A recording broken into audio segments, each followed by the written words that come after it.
Hey everybody, it's Manga Pro with another video, and for this video I'm just going to explain paneling and the manuscript paper, because that's what I'm starting on. I got some pages that I have to finish before the end of this week to keep on schedule, so I'm going to be showing you how to do that while I'm doing it, since I have to do it anyway. So I kind of wanted to explain first off what all the blue lines on the manuscript paper, if you look at this, I have the manuscript paper right here. If you look at it, you can't really see it, but there are blue lines, one here, and one there. And what those are they're border lines, kind of like guidelines to help you show how far you have, how much space you have to draw. So I'm going to explain those because I know when I first got the paper, I didn't know what it meant, but I researched it and looked stuff up and kind of explained to myself that how to use them. So I'm gonna start from the center. The first line is called the framing line, and on the manuscript paper that will be the dash line, like how I have it here. It'll be drawn out and dashed, little dashes to make a box like that. And what that is let me show you. I got a 4B, so it should be dark enough. Go. Let's say you have a panel there, one here, another panel here, and a panel here. And see, that would be your, that's like, what the framing line is like the normal range for your panels. So if all your panels fit in there, it might be your style, it might look kind of weird, but that is the normal, area that you have to draw panels in. Now, for the finishing line is usually where you want to finish. It's like it's the outermost part for printing. So like, say you were working for a professional manga company or something like that in Japan, the finishing line would be the farthest you can go out before the printer would cut whatever else out you had on there before it would cut it off. So say you had a panel maybe going this big to the finishing line, like say it ended here and ended here, then that would be your picture. So your picture would be contained in that space. You could do the same thing goes for all the rest of the panels. So you had that one out to here and out to there.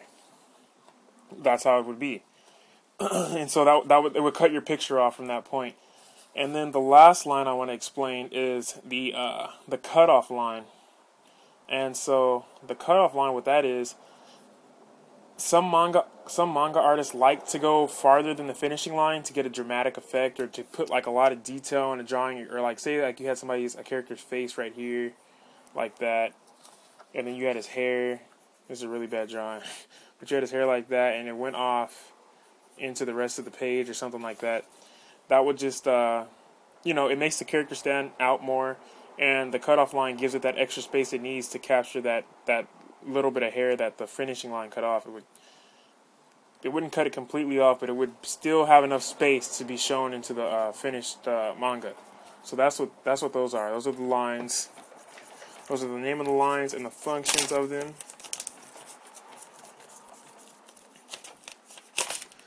And let me kind of show you what I want to do.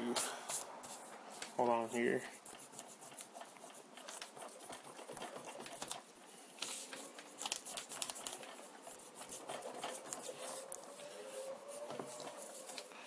Okay, so for the next part, I kind of want to show you how I'm going to go about doing my manga.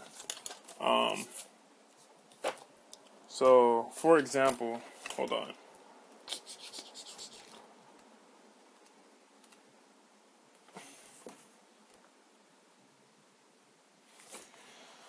So, for example, let me show you something. Okay, so I got to get started. This is basically the first, you saw that, the page with the truck, and then the second page is right here, more of the car chase scene. So what I would do, I would have this is the name, or the rough draft of the manga, have this off to the side, I have my paper right here, and so I'd look at it, and I say, well, do I like the way I did it on the name? And I kind of do. Some stuff I want to change. I might want to take out some panels.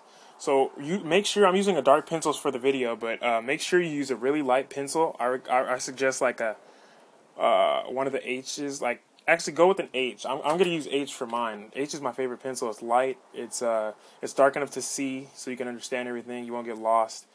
But it's really easy to erase, and it's like it's almost as if it was never there after you erase it. So that's what I suggest to use if you're gonna do something like this. And so what I was saying is, I look at my rough draft and see if that's what I like. And for now, it looks like I kind of want to take out some panels, maybe like this one on the side right here. So then you could do that. It's not a big deal if you go from what you had at first, like you change what you had. So for the framing line, oh, let me say this.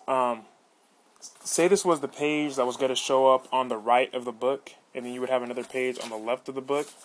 What you would do is, since this part of the page, it would be on the, it's like, if this is the right page, if this part would be on the inside of the book, like towards the border of the book, you would want to draw the frame line.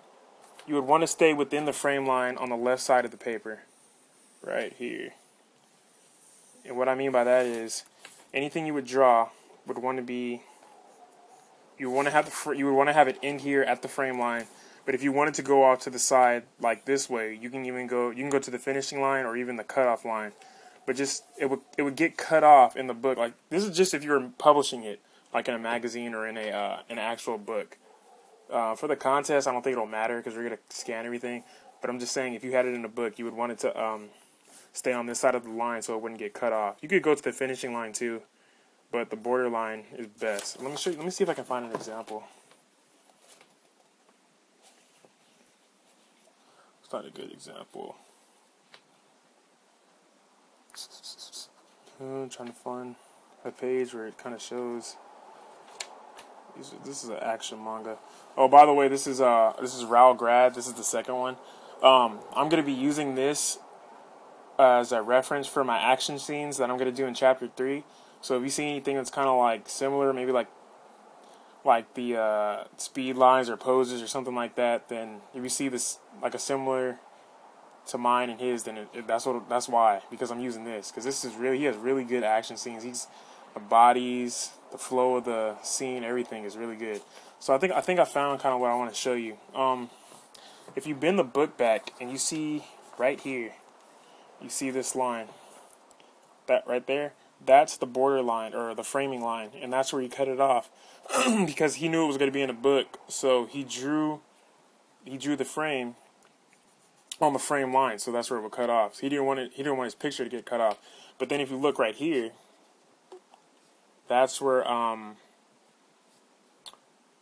it's going past the framing line. I don't know how far off he drew it because it's going off the page, but it's going past the frame line into the cutoff line or in the finishing line. And that's kind of how he does it. I know this is really confusing. I'm confusing myself while I'm explaining it. But I'm trying to do the best I can. And yeah, see like this right here? Frame line right there. If you can see it, it's just shadow. There's a frame line right there. And then there's a frame line right here. So say you had a picture touching frame line to frame line and not going any further. That's about the size it would show up in a book, from right here to right here. That's a perfect example. That's how big it would be. So you can see kind of if you want to get a dramatic effect, or if you want to show more like make a panel really pop out, have it drawn past the frame line, because you see how this stands out more than that, and then this stands out more than that. But this is just like a talking scene, so it's not that important to stand out as much as these. Maybe where he wanted to show more detail. So yeah, that's basically it for that. Let me see, I saw one earlier. I kind of want to tell you about that too. Like a double page like that, like a connected page where the dragon's body's on one side and his head's on the other side. What the artist did was he folded the middle. He took the manuscript paper here. He folded a certain part. I forgot which part, but it's like a part you fold. Let me see. I think you folded along the finishing line. You folded it. Okay, so that would be. Okay, so to do a 2-page spread like this, let me try to explain it really quick before the time runs out. You would fold it along the finishing line, which is the second or the next one from the framing line. So this one right here, this line, you would fold it from there like this.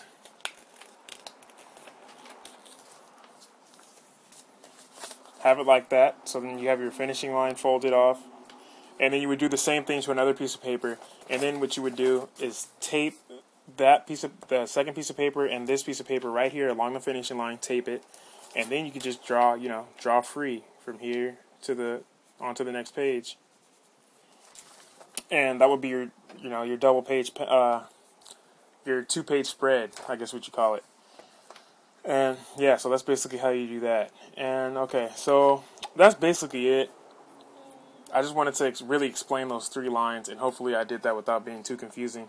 I know I stumbled a lot and everything, but yeah. So yeah, the manga's coming out good. I got it. Like I said, I got to get started on these pages.